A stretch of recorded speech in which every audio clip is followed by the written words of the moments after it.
Like, oh, that's kind of cool. And then he was saying, It's okay. okay. No, it's okay. We got editing. Okay, cool. Yeah. No, he isn't. I'm Atheana. I think we met. Yeah. Hey. Hi, we're recording a podcast right now. Oh, it's okay. Is not here. I'm sorry. Yeah. Yeah. Did you see the video of him picking up the fish in the street? He's crazy. He was trying to run away from the hospital. The guy in the room next to us was a biter. So yeah. Okay, cool. Right. Thank you. Nice to see you again. Yeah.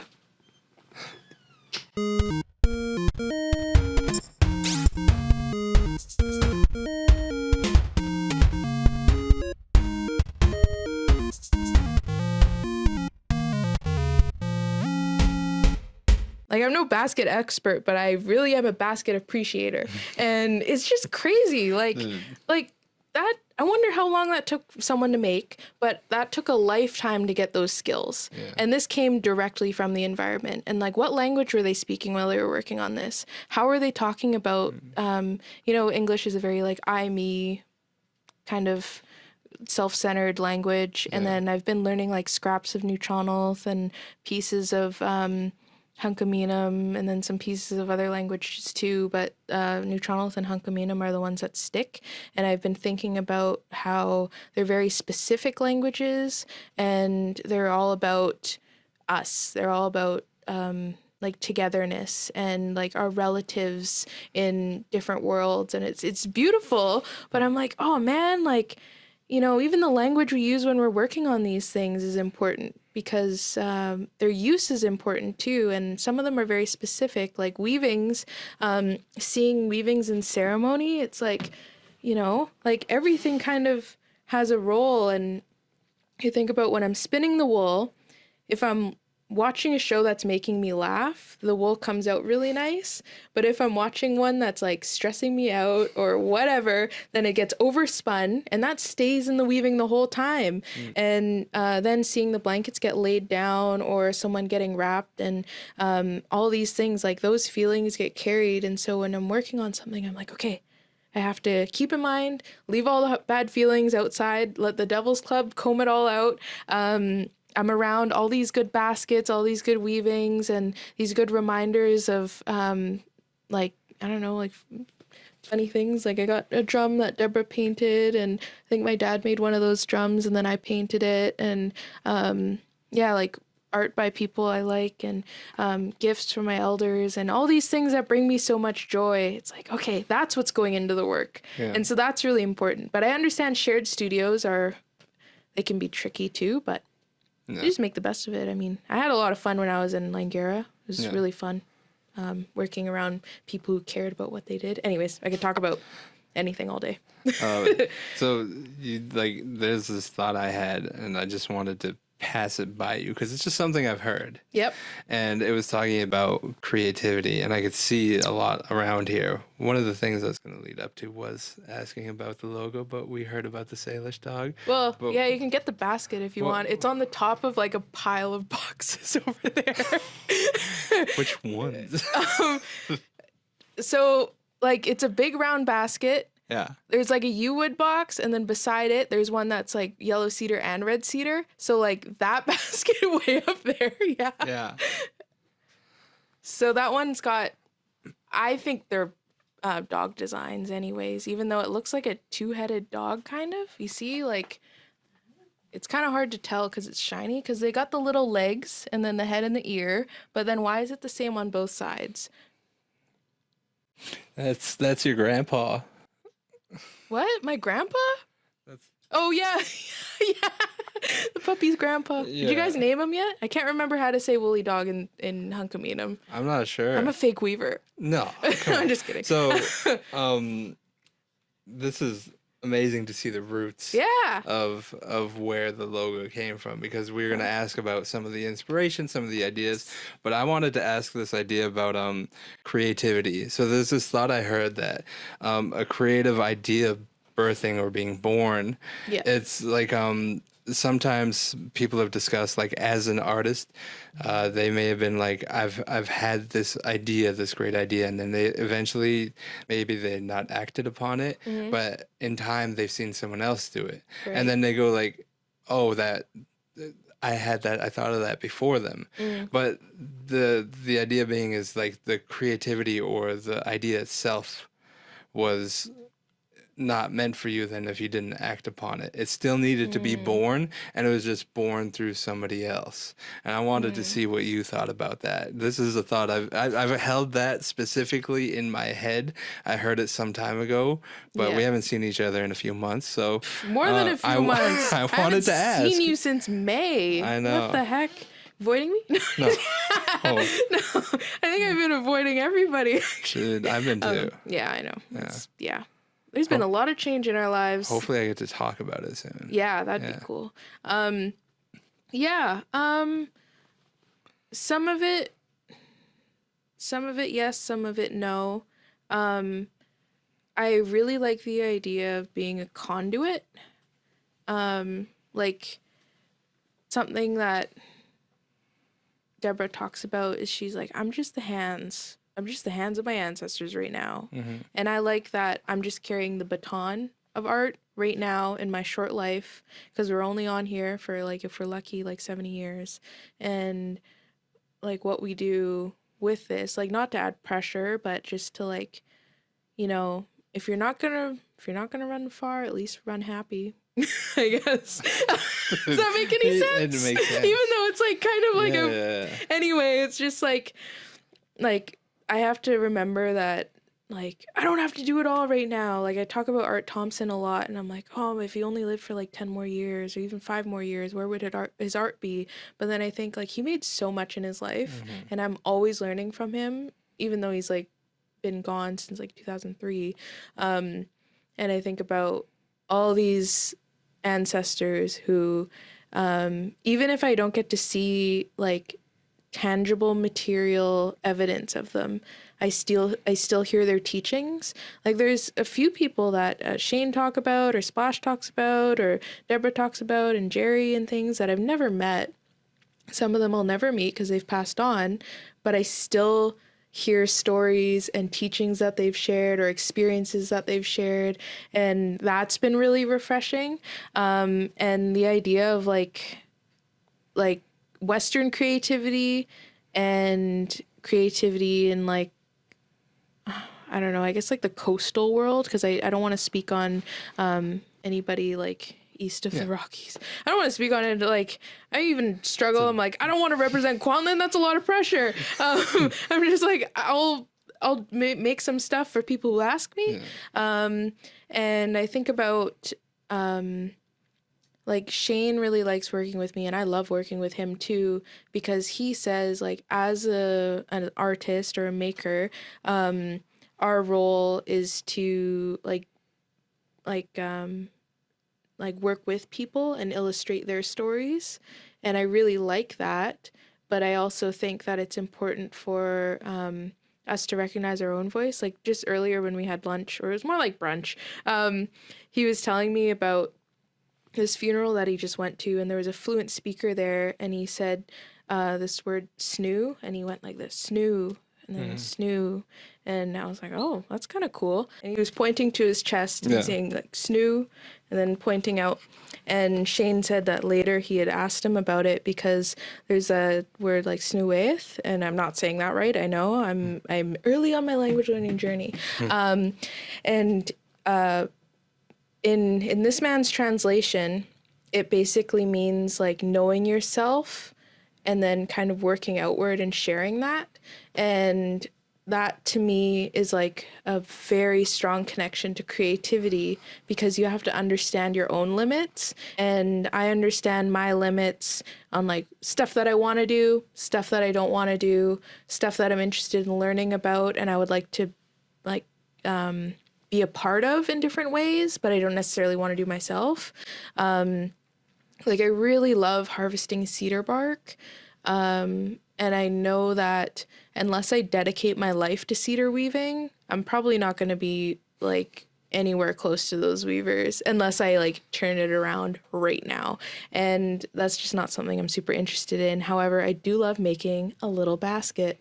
And I do want to do other like things, but to me it's important to be able to harvest cedar and then share, because there's a lot of people who don't have access to cedar bark. Or same with fish. There's a lot of people without access to fish. So if I get the opportunity to share, that is a big component of it. And Jerry always talks about, you know, your goal in this life is to find your purpose in life is to find your gifts and then use it to help the people or support the people. And so I think creativity personally is to be like a conduit for these messages or these designs or whatever it is, and then do your best job in your earthly form to become like proficient and skilled so that you can bring these to life. Because we have a lot of shortcuts now and we have a lot of distractions now. And most of the things that I do are very process heavy. So even with the weaving, Deborah says, you're spinning all that wool. Don't let yourself get carried away. Like, you're spinning all that wool. And I used to be like, oh, I just want to weave. Like, this is taking too long. But I've also like really come to admire the process too, because it's really exciting to accomplish all of that. And same with carving, and like it's like nice, like I sharpened this, like oh, like even sharpening, I'm like, this is awesome. And then by the time you actually get carving, and then that's when some of the trouble comes up with like grain being all squirrely and everything. And there's all these things that like the challenge is nice too. But yeah, I do believe that like there is it's just like, what do you want to listen to today, in a way? Like, like there's message. I have all the like they say like ideas are a dime a dozen, but it's like who's gonna actually do it? You gotta filter them out. And then there's that like there's Western artists that say like if you're gonna copy, do it better type thing, and I kind of get that because I see people ripping each other off all the time, and it's like, well, if you're going to do it, like do it to the best of your abilities. And this one artist, this young man, he made this really cool bear design. And I was like, oh, like, I really like this print. And he's like, yeah, it's based off of one of your designs. And I said, oh, you did it better. And he's like, I know. I was like, hell yeah, man. Like, good for you.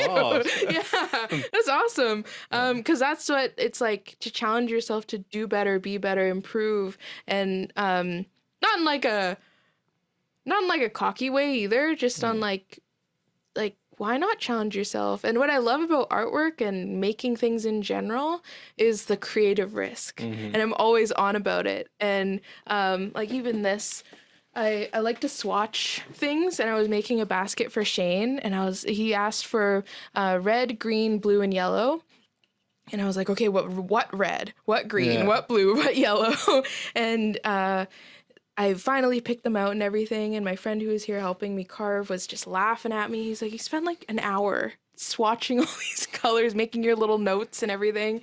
And I was like, yeah, well, it's important because these decisions matter. And then he was helping me out on this box the other day because I was like, hey, what color should I put on? Should I do like red or blue? And he was like, take a creative risk. And I was like, yep, you're absolutely right. That's what I say all the time, because it's a low stakes, high reward situation, because even if I mess up, I'm still learning so much. And what are the stakes?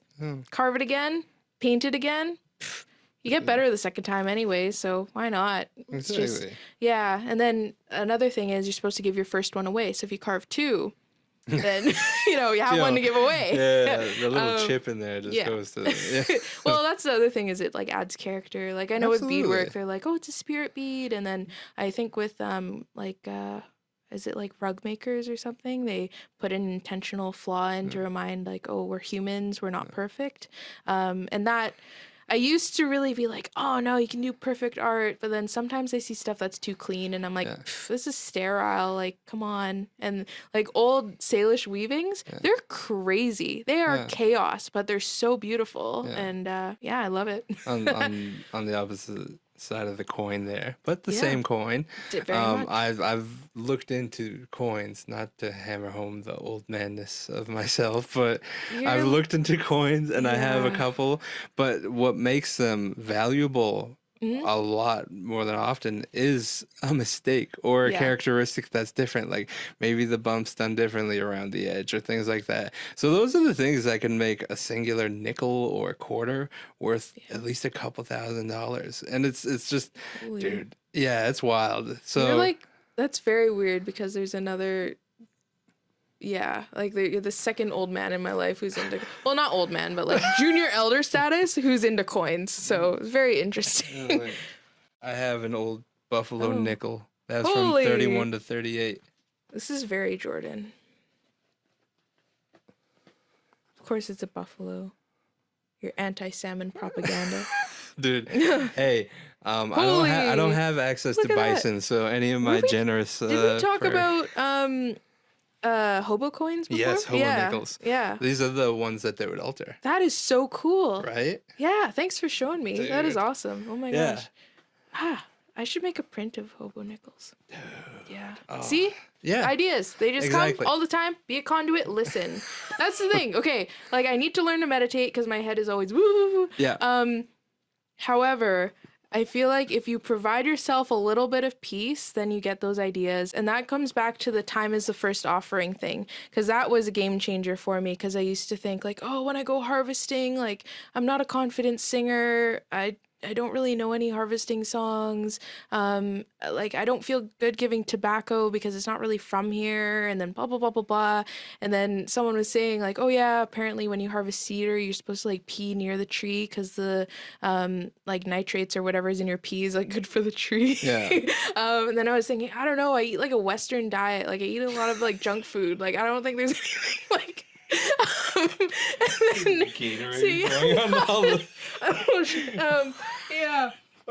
and so like, oh, my chlorinated water, like pee anyway. And so I was thinking about, someone was telling me that if you don't have anything to give, you can give your hair. Yeah. And I was still like, I'm ripping my hair out, and I'd done that before, and I'm kind of like, And then Ronnie Dean Harris was just like, yep, first offering is time. And, give your time, listen, give your words and intentions. And then I was thinking about all the times that I've been stuck on something and I just kept drawing it out. And one of my old professors in college used to say, I can't remember who was the original guy to say it, but like, work comes from work. Mm-hmm. And that was kind of cool, because it got me like, okay, just keep drawing and like moving and like challenge yourself. And so I'd draw, and then all of a sudden something would click, and then I would just like, it just kind of makes sense. Or I've heard about old carvers who would sit with the log, just kind of wait for as long as they needed, whether it was days or weeks or whatever, and then it would just kind of come to them, and then they would just do it. And I'm not quite there yet, but there is times where I'll be working on something, or if I make a drum, I just have an idea like for this drum, like it told me, and then it's like, oh well, it's time to just get working, I guess. And I don't think it's here. I have to pick it up actually. It was in a show, and it was just like, I'm painting a fish today. That was the only thing I had in my mind. I was like, I'm painting a fish. I don't know what fish. Yeah. And then I painted the salmon drum, and it was pretty cool.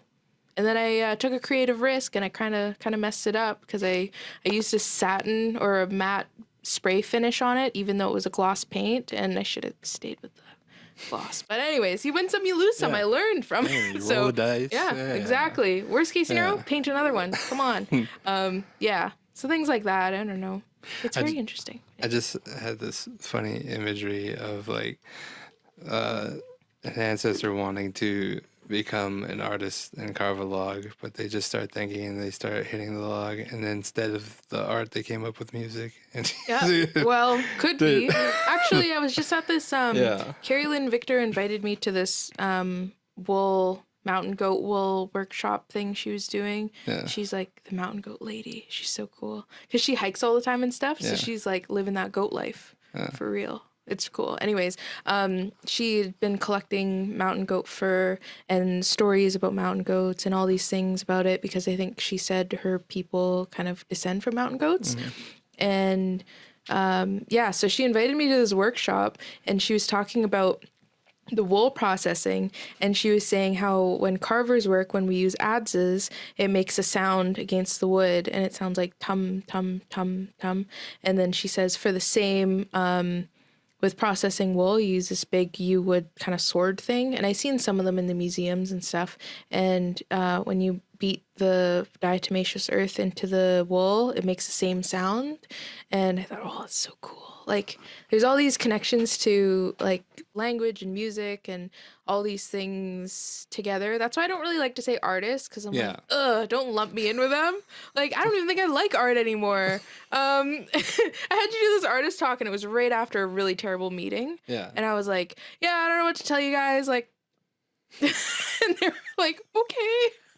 And I felt so bad because I had this really solid idea that was going to bring a bunch of people with me, and the museum basically said, tone it down, but make it a lot bigger. And I was like, just say you'd rather work with dead artists. Like, come on. Dude, and so, I'm happy with the project that I did for it. I just wish that I could have brought more people with me, because that's another thing, is that these ideas, they travel as a unit.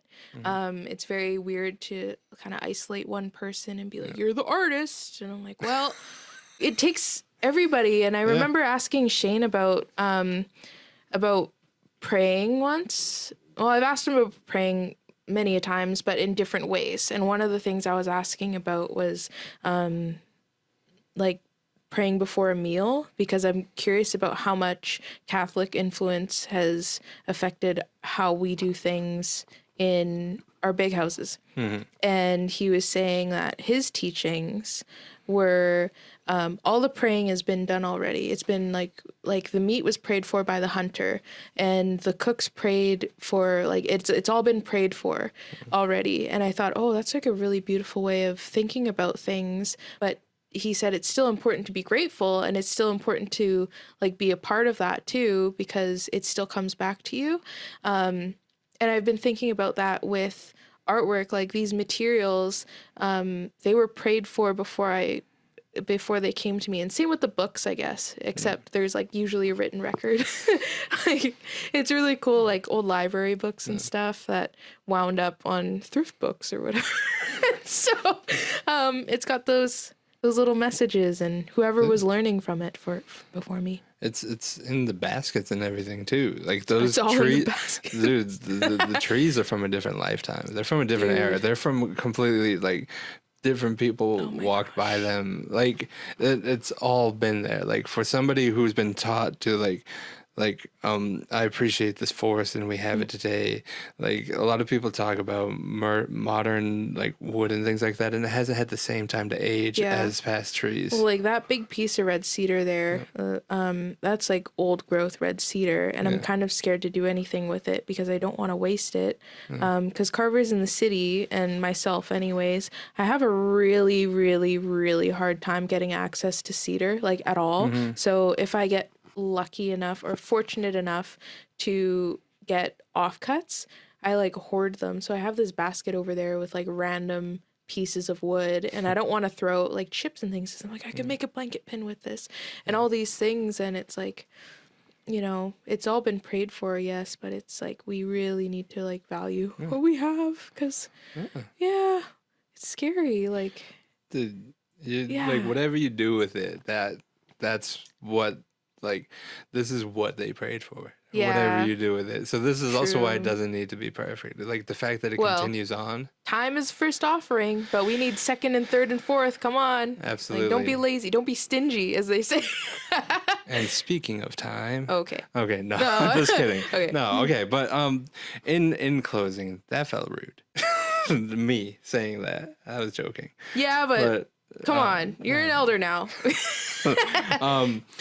And if there's any like last messages you'd like to give to the Indigenous youth, or anything you just like to like part with or share, just a piece of knowledge, anything like that, feel free to share that with them. But like there's just this one message I keep that maybe you're familiar with that I keep thinking about through our conversation is the community sees farther than the individual.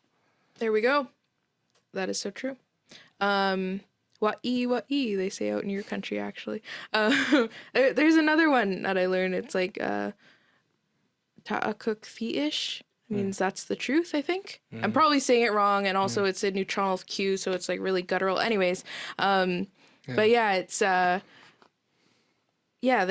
community sees farther, but it's like, what is your community? And something I was sitting in on a different group, and I was listening to these elders talk about, the like coming home, and I was thinking about, okay, but what does the house look like?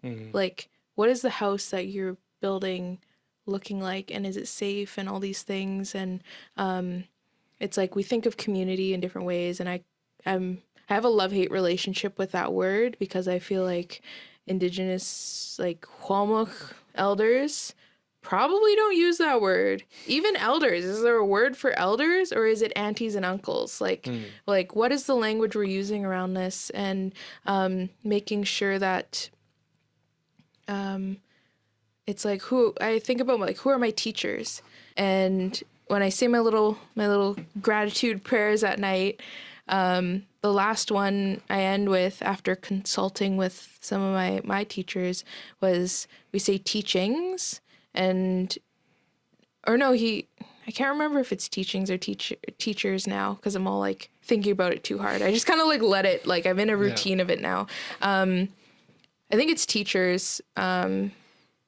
Well, I usually say teachers, but when I think about it too hard, it goes to teachings, because teachers can be anybody. And that's something that we were talking about, because I was telling him about how when I go to these museums and I get to spend time with these blankets, I talk to them and they will like reveal things to me. It's very weird, but it works every time. Yeah. And sometimes they don't want to show too much, and that's okay. And there was one weaving that just brought tears to my eyes right away, because like you said, it was made in a different world. And that's what happened, is we were talking about how old it was. And then I was just like, the weaver is like, what? And I just started crying over this blanket, and I learned so much from it. And I was measuring it and counting all the stitches. And in one of those sketchbooks over there's like all these like very like chaotic notes in the back, and with tear stains on them and everything, because this blanket was just, it's my connection to these ancestral makers who were like kind of doing the same thing that we are doing now. It's just like enjoying the process, laughing together, working on something, knowing that it's going to carry on into some different work, and like live with someone else for a while before probably being gifted away. And so to understand that who made these, but like what kind of life were they living when they were being around these belongings and this environment and everything, and understanding that there's so much depth to every material as well. Like I take materials very seriously. And even when you're like out in the yard, there's always something. Like just down the road from here, there's now a dump. And it turns out that was one of the biggest villages around here. And when I learned that, I was a wreck for like 3 days. And I remember I was actually on a call with Ronnie Dean Harris about it. And I was saying like they built a dump over this village site, but I also go and hang out there and watch the guys like rip around on dirt bikes, just because I'm like, oh, I'm going to go see what they're up to. 'Cause there's like little sand dunes at the beach there. And I like go and walk dogs there if we're dog sitting or whatever. And I think about like what's drawing me to this place. But I also pick salmon berries at the edge of my yard. And now I think like, oh, like ancestors probably picked salmon berries from these plants, but it's just different generations of these plants. Just like it's a different generation of this, I don't know, I don't want to say bloodline, but it's like a different generation of Hualmuk people. And so it's really interesting to be a part of that and just like have confidence in knowing that no matter what, you're still a part of this, and it's do the best you can every day, even if that mountain you're climbing is just getting out of bed. It's like something. So do your best, team with it, as Shane says. Yeah. That's a mot. Everybody. Yeah. Anyway. Pleco. Choo. Choo. Thank you very much, Atheana, for being on the Culture Bytes podcast today. And hopefully another time we get to have a conversation with you. Yeah. And thank you for sharing this space and allowing us in your studio. And I love being a part of this. And I still love being you being a part of the team. Thank you. Yeah. I'm glad to be considered part of the team still. Yeah, you guys are amazing. Thank you so much for the invitation. So much. Yeah. Take care. Okay. True. True. We could yap all day. We could. We could start our own podcast.